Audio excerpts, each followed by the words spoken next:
Hello students, আজকে আমরা আরও একটা নতুন ভিডিও নিয়ে হাজির হয়েছি। আর আজকে আমরা কি জানবো জানো? আজকে আমরা কি শিখবো জানো? আজকে আমরা অষ্টম শ্রেণীর আরও একটা উপপাদ্য আমরা জানবো এবং শিখবো এবং বুঝবো। উপপাদ্য কিন্তু না বুঝে মুখস্থ করবে না। উপপাদ্য না বুঝে একদমই মুখস্থ করবে না। তো সেই জন্য আজকে আমরা আরো একটা নতুন উপপাদ্য করব। চলো তাহলে কোন উপপাদ্য দেখে নিই। তোমরা ছোটবেলা থেকেই করে এসছো যে ত্রিভুজের তিনটি কোণের সমষ্টি, যে কোনো ত্রিভুজের তিনটি কোণের সমষ্টি হবে 180 ডিগ্রি। আর মজার বিষয় হলো আজকে আমরা সেটাকেই প্রমাণ করব যে ত্রিভুজের তিনটি কোণের পরিমাপ 180 ডিগ্রি। এটা কিভাবে হচ্ছে সেটাকেই আমরা প্রমাণ করব। চলো তাহলে আজকের উপপাদ্যটা কিন্তু খুবই ইন্টারেস্টিং হতে চলেছে। চলো তাহলে উপপাদ্যটা আমরা বুঝে নিই। দেখো, আমরা কিন্তু একটা ত্রিভুজ এঁকে ফেলেছি। তাহলে এই ত্রিভুজটাকে সুন্দর করে নাম দিয়ে দিই এ বি সি। ABC নাম দিয়ে দিলাম। এইবারে এই যে ত্রিভুজ ABC এর এই যে এ কোণ, বি কোণ, সি কোণ, এই তিনটে কোণের সমষ্টি 180 ডিগ্রি। এটাকেই আমরা প্রমাণ করব। আর প্রমাণ করতে গেলে কি করতে হবে? প্রমাণ করতে গেলে একটা অঙ্কন করতে হবে। কি অঙ্কন করব? আমরা অঙ্কন করব এই যে বিসি বাহুকে আমরা ডি পর্যন্ত বর্ধিত করব, যেটা আমরা আগের উপপাদ্যতে করেছিলাম। তাহলে বিসি বাহুকে আমরা ডি পর্যন্ত বর্ধিত করে দিই। চলো দেখো, তাহলে আমরা বর্ধিত করে দিয়েছি এবং এটাকে আমরা ডি নাম দিয়ে দেবো। ঠিক আছে, তাহলে ডিটা নাম দিয়ে দিলাম। তাহলে আমাদের কিন্তু যা করা হয়ে গেল, অঙ্কনটা করা হয়ে গেল। এবারে আমরা কি করব?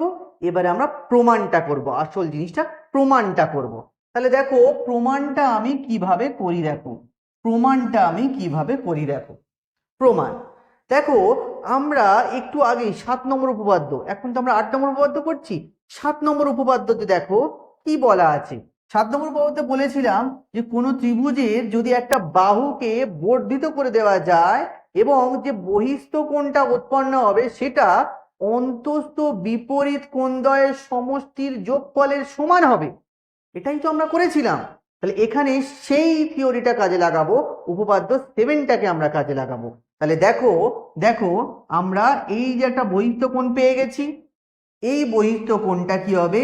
এই যে এ কোণ আর বি কোণ, এদের দুজনার যোগফলের সমান হবে নিশ্চয়ই। তাই তো আগের উপপাদ্য থেকে এটাই তো করে এসেছি আমরা। তাহলে চলো আমরা সমান করে দিই।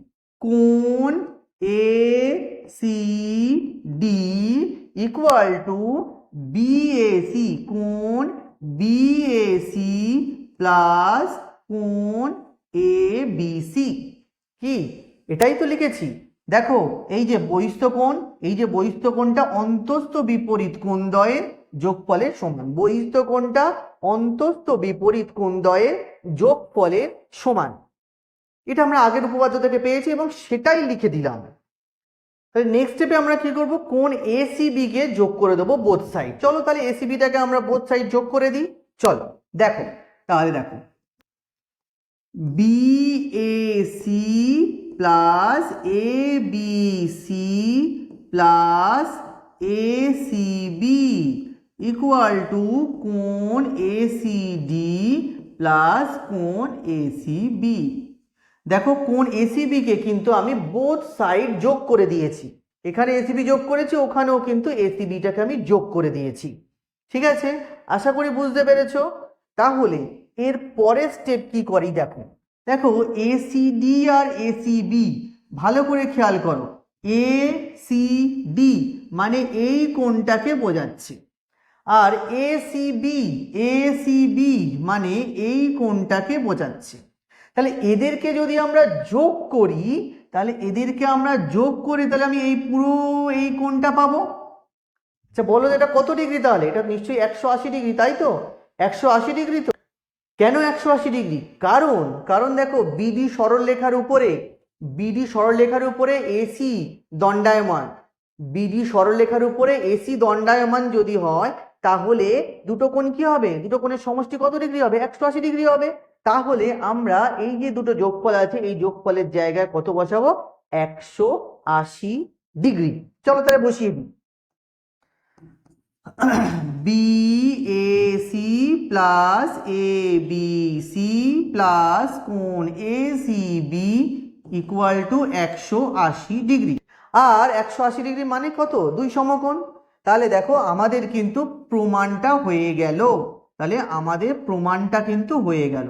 আমাদের বলে দিয়েছিল, কি চেয়েছিল? যে ত্রিভুজের 3টি কোণের সমষ্টি 180 ডিগ্রি। দেখো ত্রিভুজের 3টে কোণের সমষ্টি BAC মানে কোনটা? এই কোণটাকে বোঝাচ্ছে। ABC মানে এই কোণটাকে বোঝাচ্ছে। ACB মানে এই কোণটাকে বোঝাচ্ছে। দেখো 3টে কোণের সমষ্টি কিন্তু 180 ডিগ্রি আমরা প্রমাণ করে ফেলেছি। ঠিক আছে, তাহলে কেমন লাগলো আজকের উপপাদ্যটা? আশা করি খুব ভালো লেগেছে। যদি ভালো লেগে থাকে অবশ্যই কমেন্ট সেকশনে গিয়ে 2-3টে লাইন লিখে যাবে যে কেমন লাগলো তোমার। ঠিক আছে, আর চ্যানেলে নতুন হলে অবশ্যই সাবস্ক্রাইব করবে। সাবস্ক্রাইব করতে ভুলো না, কারণ পরের ভিডিওটা পাবে কি করে? সেই জন্য সাবস্ক্রাইব করবে এবং নোটিফিকেশন বাটনে বেল আইকনটি অবশ্যই প্রেস করে রাখবে। ঠিক আছে, ততক্ষণের জন্য আজকের পর্বটা এখানেই শেষ করলাম।